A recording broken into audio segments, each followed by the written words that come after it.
이 맛에 따라 감정도 변하는 거 여러분 아십니까? 새벽부터 뭔 어려운 얘기를 하려는가 싶은 생각이 드시는 분도 있을 거예요. 한방에서는 보통 맛을 신맛, 쓴맛, 단맛, 매운맛, 짠맛 이렇게 5가지로 분류해서 오미라고 합니다. 이 5가지 맛이 우리의 감정 변화에 영향을 많이 미친다는 거예요. 이것은 뇌에서 느끼는 감정이 이 맛과 밀접하게 작용하기 때문이랍니다. 단맛은 의지가 약하거나 허약한 체질과 관련이 있다는 거예요. 유난히 단맛이 당기는 날이 있죠. 그런 날은 우리 몸이 좀 피곤하다 하는 그런 사인이 된다는 그런 얘기입니다. 또 단맛을 특히 좋아하는 사람은 대부분 감정이 좀 변덕스럽거나 남에게 싫은 표현을 제대로 못해서 혼자 가슴앓이를 많이 하는 그런 성향이라는 거예요. 쓴맛은 감정에 주는 영향이 그다지 크지 않은 것으로 알려져 있는데 왜 그러냐면 우리가 쓴 것을 먹을 때가 별로 없기 때문에 그렇다는 겁니다. 그리고 매운맛은 슬픈 감정과 관련이 있어요. 슬픈 일이 있을 때는 뭔가 매운 것이 땡기게 되고 또 매운 것을 먹으면 또 눈물도 나고 그러지 않습니까? 그러나 이 매운맛도 쓴맛과 마찬가지로 특별히 감정 변화에 큰 영향을 미치지는 않는다는 거예요. 짠맛은 놀람과 불안 등의 감정에 영향을 미친답니다. 그러니까 혹시 놀라는 일이 있거나 또 불안하거나 할 때는 가급적이면 짠 음식보다는 좀 싱거운 것을 먹는 것이 좋다는 얘기가 될 거예요. 그래서 자주 놀라거나 공포심을 잘 느끼는 사람, 늘 마음속에 걱정거리를 안고 있는 사람들은 대부분 이 짠 음식을 즐겨 먹는다 하는 걸 기억하고 가급적 줄여가는 것이 좋다는 거예요. 짠 음식은 그런 감정적인 면에서만 아니라 건강을 해치는데 가장 많이 영향을 미치는 게 짠 음식이에요. 사실은 이렇게 말하면서도 저도 음식을 좀 짜게 먹는 편인데 음식을 짜게 먹는 거는 여러 면에서 좋지 않다는 거지요. 그리고 신맛은 분노의 감정과 깊은 관계가 있어서 유난히 신 것을 많이 먹는 사람은 화를 잘 내는 경향이 있다 하는 그런 얘기입니다. 제가 지금 드린 말씀들을 주의 깊게 들으신 분들은 앞으로 입맛에 따른 이 감정 변화에 주의하면서 그 감정을 추스리는 지혜의 유익을 얻으시게 되리라 생각이 듭니다. 하나님의 말씀을 들으실 때에도 같은 마음이어야 된다는 거예요. 1절에 보시면 들으며라는 말과 함께 덧붙이는 말이 뭐예요? 주의하라 하는 말이에요. 들을 때 주의하라는 거예요. 반대로 얘기하면 주의를 집중해서 들어라 하는 말씀이에요. 하나님의 말씀을 건성으로 들어서는 안 된다는 거예요. 제가 신대원 다닐 때 그때 설교학을 공부하는데 그때 교수님께서 설교에 대한 여러 가지 주의를 주셨는데 그중 하나가 너무 화려한 또는 눈에 띄는 복장을 하지 말라고 하셨어요. 그래서 이 다음에 혹시 목회를 성공하더라도 이 금딱지 번쩍번쩍하는 금시계 같은 거나 또 너무 화려한 반지라든가 이런 걸 삼가하라고 또 옷도 너무 화려한 색깔의 옷을 입지 말라고. 목사님들 보면 대개 이 짙은색 옷으로 주로 많이 입게 되어지잖아요. 그것은 시선과 함께 성도들의 주의가 흐트러질 수 있기 때문에 그런 거예요. 그래서 너무 화려한 시계나 반지 이런 것들은 자제하는 것이 중요하다 하는 그 가르침이 지금도 30년이 넘었지만 제 가슴에 남아 있어요. 제가 결혼할 때 상당히 큰 결혼 반지를 받았어요. 보통 이제 제가 지금 손가락은 좀 얇지만 그때 손가락은 상당히 두꺼웠거든요. 그래서 우리 장모님이 그 두꺼운 손가락에 맞는 반지를 해준다고 아주 두껍고 크고 좋은 반지를 그때 해주셨어요. 근데 그 반지가 마음에 들어서 초창기 목회할 때는 부목사로 있을 때는 뭐 열심히 끼고 다녔어요. 근데 제가 개척을 하면서 두 가지 이유 때문에 그 반지를 뺐어요. 하나는 교회를 개척했으니까 교회는 어려운데 목사가 크고 좋은 반지를 끼고 다니는 게 좀 어울리지 않겠다 하는 생각에서도 뺐고, 또 하나는 그 설교와 교수님의 말씀을 마음에 두고 그래서 이 설교의 주의를 뺏길까 염려스러운 마음으로 빼버리고, 그때 이후로 지금까지 그 반지를 끼지 못했어요. 그것은 그러한 이유 때문이기도 하지만 나중에 우리 아내가 결혼 반지를 잃어버려 가지고 제가 그 반지를 녹여 가지고 우리 아내 결혼 반지를 새로 만들어 주었었기 때문에 이제는 저는 결혼 반지가 없긴 한데, 그래도 제일 중요한 것은 주의를 흐트러뜨리지 않는다 하는 마음에서 그렇게 했던 기억이 납니다. 저는 예배 시간에 아이들이 왔다 갔다 하는 거 별로 신경 안 쓰는 사람이에요. 왜? 그래야 아이들은 정상이다. 근데 제가 이제 염려되고 걱정되는 건, 저는 걱정을 안 하고 설교할 수가 있는데 교인들은 주의를 빼앗길 수 있잖아요. 그래서 이제 아이를 가지신 부모님들이 좀 주의를 해줬으면 좋겠다 하는 그런 생각을 할 때가 가끔 있긴 합니다. 결국 주의 집중이거든요. 하나님의 말씀을 들을 때 주의 깊게 들으셔야 된다는 거예요. 딴 데도 딴 짓도 보지 말아야 된다는 거예요. 예배 시간에 졸며 주무시는 것도 저는 사실은 이해가 돼요. 얼마나 피곤하면 주의 전에 와서까지 졸까 하는 생각을 하지만, 그러나 주의 깊게 주의 말씀을 들어야 한다라는 부분에서는 조금 아쉬운 마음이 들 때가 있다는 거예요. 주의 깊게 주의 말씀을 들어야 됩니다. 주의 깊게 들었다고 하면 여기 4절에 보니까 말씀을 마음에 두라고, 내 마음에 두라, 이 얘기는 다윗이 솔로몬에게 했다는 거예요. 아버지가 내게 가르쳐 이르기를 내 말을 내 마음에 두라라고 말씀하셨다는 거예요. 솔로몬의 지혜는 결국 어디에서 나오는 거예요? 다윗의 말씀을 마음에 두었다라는 점에서 그의 지혜의 총화가 모아지고 있다는 거예요. 마음에 두는 말씀이 되기 위해서 우리는 흔히 새겨 듣는다라는 말을 하지요. 마음판에 잘 새겨 들어야 됩니다. 들을 때는 아멘하고 끄덕끄덕 다 해놓고 정작 마음에는 하나도 남는 말씀이 없는 분들이 많은 걸 봅니다.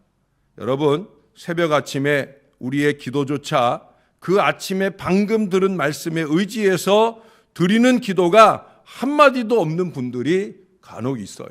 그건 아주 잘못하는 거예요. 말씀에 의지하는 믿음의 기도를 할 수 있어야 된다는 거예요. 말씀에 의지해서 기도의 그물을 내려버릇 하셔야, 그래야 이 아침에 나오시는 보람이 있다라고 하는 거예요. 그게 말씀을 마음에 두는 거예요. 또 말씀에 의지하는 기도가 가장 능력 있는 기도가 된다. 여러분, 능력 기도하고 싶으시잖아요. 내가 기도하면 하나님의 응답과 역사를 이루는, 저는 목사이기 때문에 그런 소원이 늘 간절해요. 왜? 교인들이 수시로 저에게 기도 부탁을 하잖아요. 어제도 어떤 분이 톡으로 기도 부탁을 해오고, 그러면 집중해서 그 기도를 하고 그 기도가 능력 있게 역사하기를 소원하는 마음이 간절하거든요. 저는 그 간절한 마음 때문에 말씀을 새기는 일에 노력을 합니다. 또 목사이기 때문에 이 말씀을 여러분들에게 새겨주는 일에 정성을 기울여 노력을 합니다. 대충 설교 준비하는 적 없고요. 또 준비한 말씀을 대충 전하는 적도 없습니다. 말씀을 새겨드려야 되기 때문에 그래요. 요즘에도 하는가 모르겠는데, 요즘에는 극동방송 들을 일이 별로 없는데 전에는 극동방송을 많이 들었어요. 또 차를 타면 의뢰과 극동방송을 듣고 다니곤 했었는데, 그 극동방송을 들으면서 부러운 시간이 하나 있었어요. 그게 뭐냐면, 지난 주일에 들은 설교 말씀 중에서 은혜 받은 말씀을 이 방송국에 전화를 해서 그 설교 말씀을 소개하는 얘기예요. 지난 주일에 내가 우리 교회에서 이런 말씀을 들었다 하면서 은혜 받은 얘기를 하는 거예요. 예? 그래서 우리 목사님이 들려주신 이런 말씀, 본문은 뭐였고 제목은 뭐였는데 그 중에 이런 말씀이 내 마음에 와닿다. 제가 그 방송을 들을 때 적어도 방송국에 전화해서 그런 소개를 할 수 있다는 것은 그 말씀을 주의 깊게 듣고 마음을 새겨서 듣고 그리고 한 주간을 시작하고 진행하고 있지 않은가 하는 생각을 할 때 저 같은 사람의 설교가 소개될 만하지는 않으니까 거기에 내 설교 얘기가 나오겠나 싶기는 하지만 그러나 우리 하나님의 말씀으로서 마음에 새겨진 그 말씀이 많이 고백된다라는 점에서는 저는 그 시간에 그 방송을 듣는 것이 참 감사하기도 하고 그 가운데서 한국교회의 희망을 보기도 했었다라고 하는 거예요. 여러분들은 얼마나 많이 여러분들의 마음에 새겨진 하나님의 은혜의 말씀을 잘 말하고 사십니까? 하나님이 마음에 새겨주신 말씀의 은혜를 나눌 수 있는 신앙일 때에야 건강한 신앙이 되는 거죠. 그래야 거기 나가서 4절 하반부에 이어서 말씀하듯 뭐라고 그럽니까? 지키라 하는 얘기를 하잖아요. 내 명령을 지키라, 말씀을 지키라 하시는 이 말씀을 이룰 수 있게 되어지는 거예요. 내가 주의 깊게 듣지도 않고 새겨 듣지도 않고 그것을 은혜로 고백할 줄도 모르는데 그 말씀을 뭘 지키며 살겠어요. 내팽개치기나 좋은 말씀이죠. 말씀을 잘 들으며 또 마음에 두었다고 하면 이제 그 말씀을 삶 속에 지켜야 되는 거예요. 세 가지 얘기를 우리가 지금 나눴어요. 주의 깊게 듣는다, 마음에 둔다, 삶 속에 지킨다. 더 뭘 바라겠습니까? 하나님도 우리에게 더 바라시는 거 없어요. 결국 말씀에 관한 이 신앙의 반응 3요소가 바로 이 세 가지예요. 다시 한번 말씀을 드립니다. 주의 깊게 듣는다, 마음에 둔다, 삶 속에 지킨다. 이 지킨다는 말 속에는 5절 말씀에 보면은 그것을 뭐라고 표현했냐면 어기지 않는다라는 말로 포함을 시켜 말하고 있는 걸 보게 됩니다. 그래서 하나님의 말씀은 무엇 하라라고 하는 말과 무엇 하지 말라 하는 말로 말씀되고 있다고 그랬잖아요. 그래서 무엇 하라고 하는 걸 하지 않는 건 죄, 무엇 걸 하지 말라고 한 것을 하는 것은 그거는 허물이라고 그렇게 구약에서는 표현을 한다고 말씀드린 적도 있어요. 무엇 하라 하는 것을 이행하는 것은 지키는 거예요. 무엇 하지 말라 하는 것을 하는 것은 어기는 거예요. 그래서 지킨다는 말과 어기지 말라는 말은 같이 나올 수밖에 없는 거예요. 무엇 하라 하는 말씀을 마음에 새겨 들었으면 그 말씀을 지켜가야 되는 것이고요. 무엇 하지 말라 하는 것이 거추장스럽다고 내팽개치는 것이 아니라 하지 않도록 어기지 않도록 노력하는 마음들이 우리에게 있어야 된다는 거예요. 그래야 말씀이 완전히 내 것이 되는 겁니다. 말씀을 얻음이 되고 그 말씀이 보장해 주는 바를 누릴 수 있다는 거예요. 오늘 본문에 보면 4절 하반절의 말씀으로부터 그 이하 9절까지 말씀이 우리에게 주시는 여러 보장들을 말씀해 주고 있어요. 4절 하반절에 보세요. 살리라 하는 말씀이 있어요. 6절에 보세요. 보호하리라, 지키리라 하는 말씀을 합니다. 8절에 보세요. 높이 들리라, 영화롭게 하리라 하는 말씀도 하고요. 9절에서는 심지어 면류관을 주리라 하는 말씀을 2번에 걸쳐 반복해서 합니다. 아름다운 관, 면류관을 내게 주리라 하는 말씀을 해요. 근데 여기 재미난 게 있어요. 6절 이하로 보면은요, 이 말씀 지혜 명철을 지시대명사가 아니라 인칭대명사로 쓰고 있다는 사실이에요. 그것이 아니에요. 그예요. 예? 제가 그랬잖아요. 말씀은 하나님이에요. 하나님을 믿는다는 건 말씀을 믿는 거고요. 말씀을 믿는 게 곧 하나님을 믿는 거예요. 이건 제 얘기가 아니라 성경이 그래요. 요한복음 1장을 읽어보세요. 태초에 말씀이 계시니라 그 말씀은 곧 하나님이시니라. 하나님을 믿는다고 하면 그것은 곧 말씀을 믿는 거예요. 말씀을 믿어야 곧 하나님을 믿는 거예요. 그래서 여기 말씀을, 지혜를, 명철을 인칭대명사로 말하는 거예요. 그러잖아요. 그가 너를 보호한다.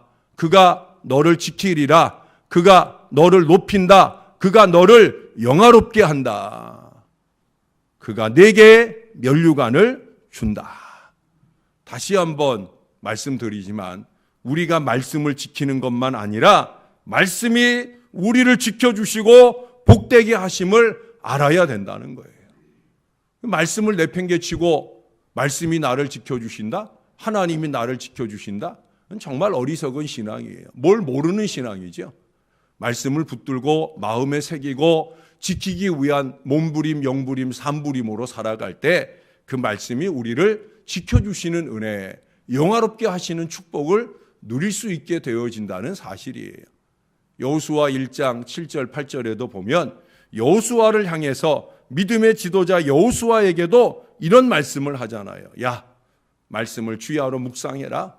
그리고 묵상한 그 말씀을 열심히 지켜라. 그러면 그 말씀이 너를 형통하게 하겠다. 분명한 그 보장을 우리에게 말씀하고 있어요. 새벽 아침 번거로운 일이지만 저랑 함께 한번 따라서 해보십시다. 말씀을 귀 기울여 듣자. 말씀을 마음에 새기자. 말씀을 삶 속에 지키자. 귀와 마음과 삶입니다. 귀로 듣고 마음으로, 마음에 두고 삶으로 지켜나가는 저와 여러분들이 한결같은 이 믿음의 삶을 통해 하나님과 하나님의 말씀의 보호 속에서 높이 들려 면류관 받을 거룩한 신앙 인생들이 다 되시기를 말씀이 되시는 우리의 구주 예수님의 이름으로 간절히 축원합니다. 기도하겠습니다. 좋으신 아버지, 오늘도 말씀의 지혜 안에 거할 수 있게 해주시니 감사합니다. 하나님의 말씀을 마음으로 받게 하시고 이 말씀을 마음에 두게 하시고 무엇보다 이 말씀을 지켜내기 위한 산부림, 영부림으로 살아갈 마음이 우리에게 있도록 인도해 주신 것을 감사합니다. 하나님, 하나님의 말씀은 우리의 힘으로 1.1익도 땅에 떨어뜨릴 말씀이 없는 것을 기억하게 도와주시고 그 말씀을 마음에 새기고 그 말씀을 지켜 행함을 통해 1.1익도 어기지 않고 그 말씀을 잘 지켜 행하면서 말씀이 우리를 지켜주시는 거룩한 은혜 안에 살게 도와 주옵소서. 결국 말씀을 믿기 때문에 우리가 사는 것이요, 이 말씀이 우리를 이 나중에 우리의 마지막 때 말씀을 잘 지켜낸 거룩한 우리의 삶을 통해 우리 위에 면류관 씌워진다는 사실을 잊지 않고 사는 저와 이 모든 자녀들이 되게 하여 주옵소서. 부족한 종이 산부림, 영부림이라는 말을 쓰는 이유가 다른 데 있는 것이 아니라 바로 이 말씀 신앙에 있는 것임을 잊지 말게 도와주옵소서. 말씀을 제쳐두는데 뭔 산부림이 필요하겠습니까? 성령이 뜨겁게 말씀을 기억나게 하시고 그 말씀대로 살게 하시는 이 은혜가 뭐 필요하겠습니까? 바로 말씀을 산부림, 영부림으로 살려고 하는 것은 말씀이 우리에게 은혜의 보장이 되는 줄로 믿기 때문입니다. 아버지 하나님, 하나님의 말씀을 두렵고 떨림으로 받으며 그 말씀을 마음에 두고 열심으로 신앙하며 살게 하셔서 말씀이 우리를 지켜주시는 거룩한 은혜가 날마다 충만하여 넘치게 도와 주옵소서. 주님께 가는 그날에 주님께 면류관 받을 거룩한 신앙 될 수 있도록 하나님 우리를 말씀 앞에 세워 주옵소서. 오늘도 말씀으로 시작하게 하시는 그 큰 은혜를 감사합니다. 예수님의 이름으로 기도합니다. 아멘.